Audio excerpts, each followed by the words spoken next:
I want to take you guys on a behind the scenes of a really cool fashion campaign that I worked on last year.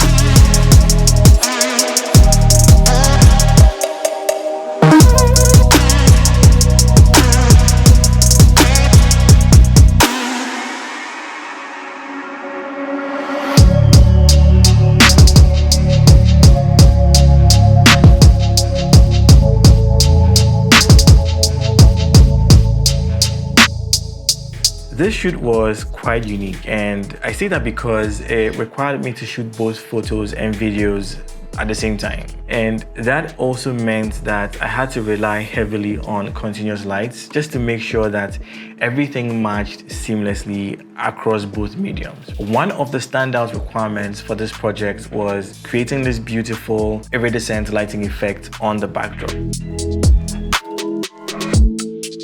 The trick that we used was super simple, but it was also really effective. And what we decided to do was to paint the studio wall or the backdrop a light gray. Now, that gray background color that we chose acted like a blank canvas for any colored lighting that we wanted to introduce. And I think this really worked well.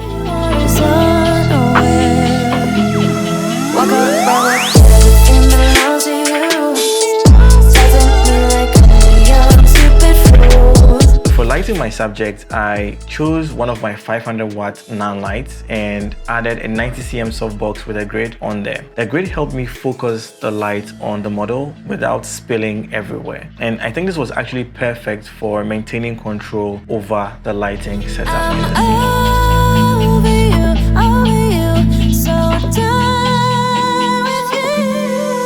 For the backdrop, I used two NAN lights Pavo Slims. Let me just say, this was my first time using these lights, but I was really amazed. It spread the light evenly and it had a really wide coverage. And also because these lights are RGB, it means that I could set them to any color that I needed, and it gave us endless creative options. Now the best part is, even though these are different lights, I was able to control all of them within the NAN Lights app. It saved us so much time because there was no running back and forth to tweak the lights in terms of like the power ratio, except if we had to physically move the lights. Now, camera-wise, I normally choose to shoot videos on my R5, even though I prefer using my R8 for video and then using the R5 for stills. But then there's just one major issue with the R8, and that is as soon as you plug in an HDMI monitor or as soon as you engage the HDMI port, you lose the internal recording. And to me, that's a deal breaker. I've connected a monitor to my R8, but the monitor is off, and that is why it's not displaying anything currently. And all the footage, as you can see, is on the R8.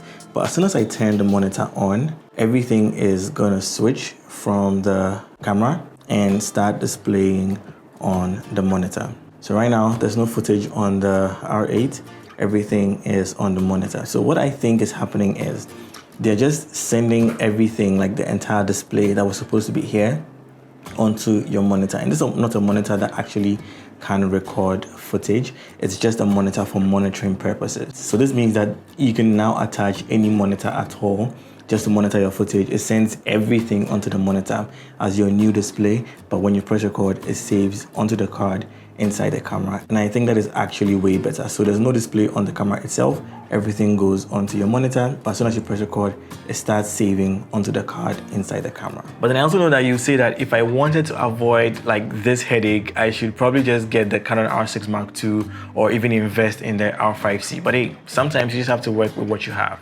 Let's move on to the set and art direction. This was entirely handled by Shim. He is a creative genius and he brought some amazing creative solutions to this shoot, from designing the set to directing the models and making sure that they were engaged and involved in the project that was going on. And he was also hands-on the whole time, just making sure that everything ran smoothly. We also chose to split the set into two distinct parts. One set had these hanging rings for the models to interact with, and I felt like it was really super dynamic. The other set featured reflective surfaces, and this gave us some really interesting reflections of the models and also the lighting. And I feel this added depth and a visual appeal to the entire scene that we're capturing in that space. See what they're doing tonight. It doesn't have to be so special. I try to be myself. You do the same and we'll be alright. Now, for anyone wondering about my rig, let me just break it down. The Canon R5 was built in a way that I could power the monitor, the camera, and the transmitter without having to swap batteries on all these individual items. And since the camera was mostly living on sticks, that is a tripod for those who are unfamiliar, weight was really not an issue. If anything, the extra weight actually helped me stabilize the handheld shots when I did go off the tripod. I also set up a mini video village using my Holyland Pyro 7 monitor, and this just allowed the client to see what I was shooting in real time and also provide feedback when necessary. I mean, it's such a game changer to have that kind of collaborative workflow on set because it just makes everything run smoothly. Overall, use around 5 to 6 lights depending on the look that we were going for. And let me tell you, this shoot, to be honest, has taught me so much about lighting and even exposing primarily for C-Log 3. And I can't wait to apply all the things that I have learned into my future projects. So yeah, this is a quick breakdown of how we're able to pull this off. It was such a fun and rewarding experience, and I'm really proud of how it all came together. Yeah, so that's it for today's video. I hope you enjoyed it. I hope you got some value out of it. And if you did, leave a like and leave a comment. If you have any questions as well, leave them in the comments box. Also check out my digital store. I do have amazing products on there that would help you with your photography game. I'll catch you guys in the next video. And remember, don't ever give up.